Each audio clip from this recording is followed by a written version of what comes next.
Ever feel like, you're stuck? Like your thoughts, especially the not so helpful ones, just keep repeating on a loop. It's like our brains get stuck in a rut. Exactly.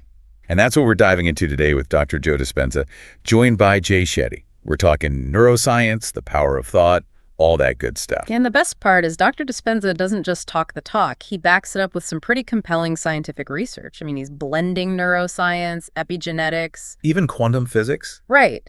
To explain how our thoughts actually influence our reality. It's pretty mind-blowing. But it all starts with this idea that we think the same thoughts, get this, 90% of the time. 90%? It's wild, right? It's like our brains are on autopilot. Yeah. Which, okay, can be useful in some ways, but not when those thoughts are negative. Exactly. Dr. Dispenza calls those limiting beliefs, and they can really hold us back. He uses the example of feeling unworthy. I think a lot of us can relate to that. Oh, absolutely. And imagine that thought on repeat, day after day. Your brain starts to think it's true, and here's the thing. You start acting in ways that just confirm that belief. Precisely. Maybe you avoid going for a promotion or you shy away from relationships, all because deep down, you don't believe you deserve it. We unknowingly create this self-fulfilling prophecy, thinking we're unworthy, acting accordingly, and then, boom, experiencing situations that seem to prove us right. It's a vicious cycle. Totally. Have you ever noticed this in your own life? Those recurring negative thoughts that just seem to pop up at the worst times? Oh, I think we all have those.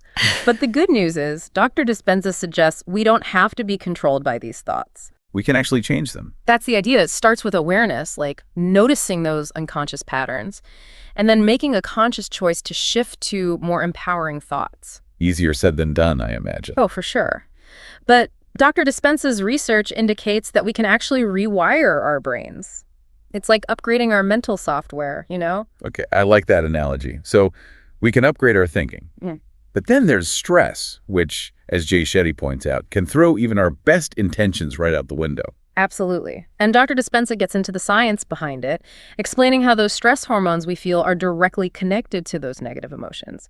Anger, frustration, insecurity. So it's not just in our heads, it's like a physical thing happening. Exactly. Our body chemistry is involved, which is why stress can be so powerful. And then it becomes this awful cycle.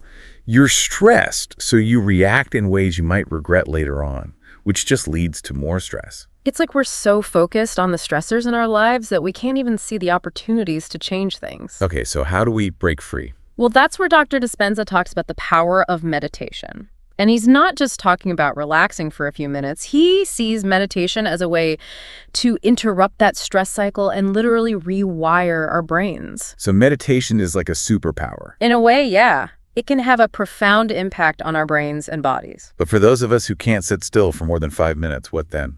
I hear you.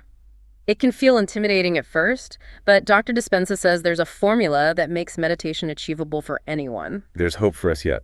Exactly. He calls it the eye of the needle. It's a state we can access during meditation where we disconnect from our bodies, let go of time, and become open to incredible possibilities. Okay, that sounds both intriguing and a little intimidating. He doesn't get into all the details here, but it definitely makes you curious to learn more. It does. But hold on, because it gets even wilder.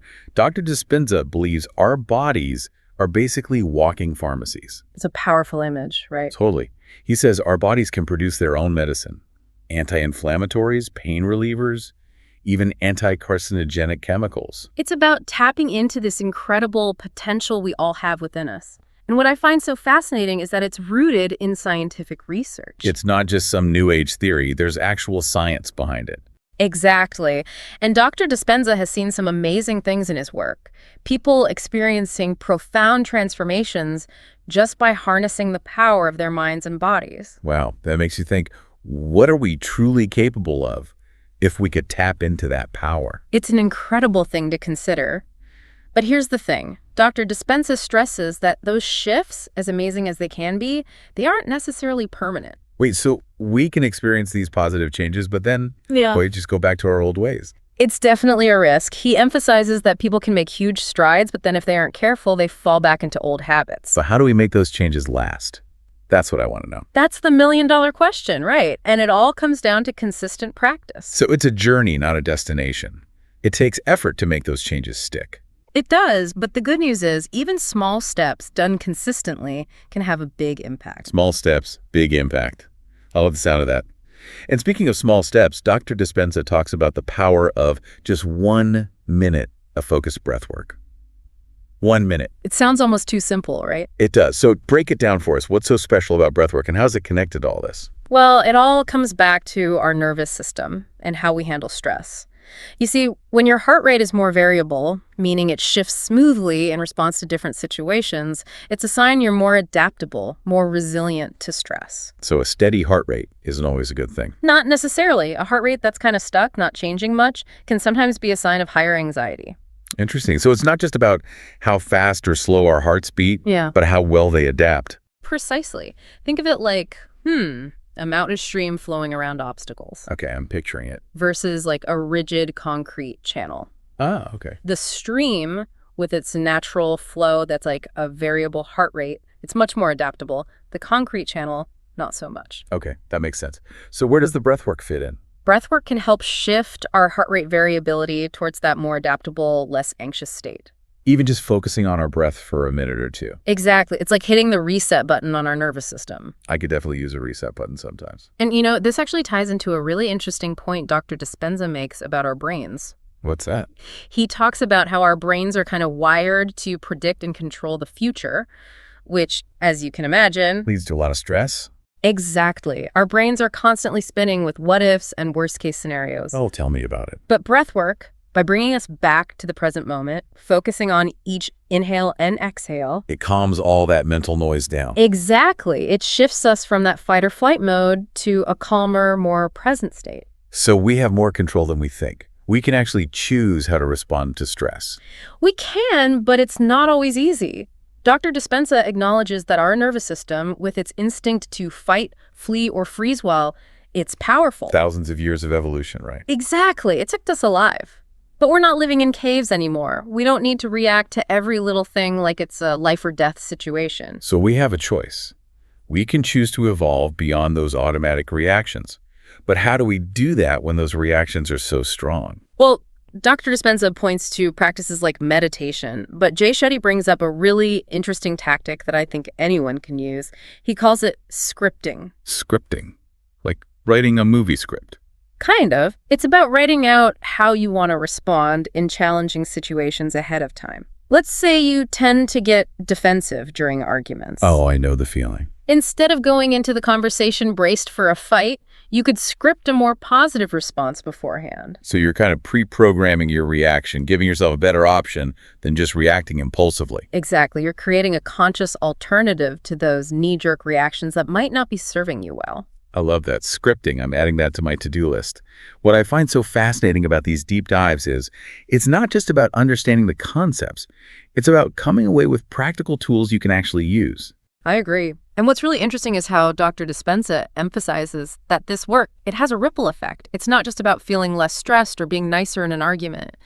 It goes much deeper than that. Oh, I bet it does. Yeah. So where does this all lead? What happens when we start making those internal shifts? What's the ultimate outcome of all this inner work? Well, Dr. Dispenza suggests that as we experience these positive changes, whether it's through meditation, breath work, or even scripting new reactions, our entire perspective starts to change. We start to believe in our own power to create change. And that's when things get really interesting. It's like we've been looking at life through this, this narrow lens, and then suddenly, boom, everything expands and we see things more clearly. Exactly. And we realize, hey, we have more power than we thought. Remember earlier when we were talking about those negative thought cycles, how we can get stuck? Oh, yeah. Well, when we start to truly believe in our ability to change, we step out of that victim role and into the role of the creator. We become the authors of our own stories. Precisely. And instead of feeling stuck, we start to see possibilities. Instead of getting discouraged by setbacks, we see them as opportunities for growth. I love that. Setbacks become opportunities. It's a total shift in perspective. Right. It's about recognizing our own resilience, our own potential.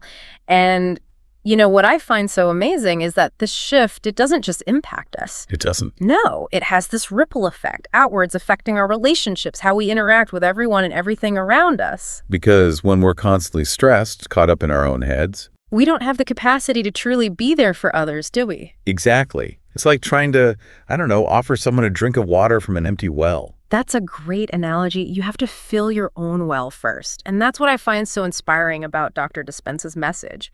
It's not just about self-improvement for the sake of being better. It's bigger than that. It is. It's about recognizing that our inner work, our own journey toward greater peace and self-awareness. It actually has the power to make a difference in the world. Exactly. So it's not selfish to focus on our own growth, on our own well-being. If anything, it allows us to show up more fully, more authentically for others. I think that's a perfect way to put it. And a perfect note to wrap up this deep dive on. We've covered so much ground today, from the science of thought patterns to the power of meditation, breath work. I've been scripting. Right. But ultimately, it all comes down to choices, doesn't it? It does. The choices we make each and every day. The choice to cultivate inner peace, to challenge those limiting beliefs. And to support our own growth and well-being. Because when we do that for ourselves, we're also doing it for the people around us, for the world. Beautifully said. So as you go about your day-to-day, I want you to consider this. How might your life be different? And how might you impact others differently if you are coming from a place of greater inner peace? That's such a powerful question. It is. And on that note, we'll leave you to ponder that. This has been an incredible deep dive, and we can't wait to explore more fascinating ideas with you on our next episode.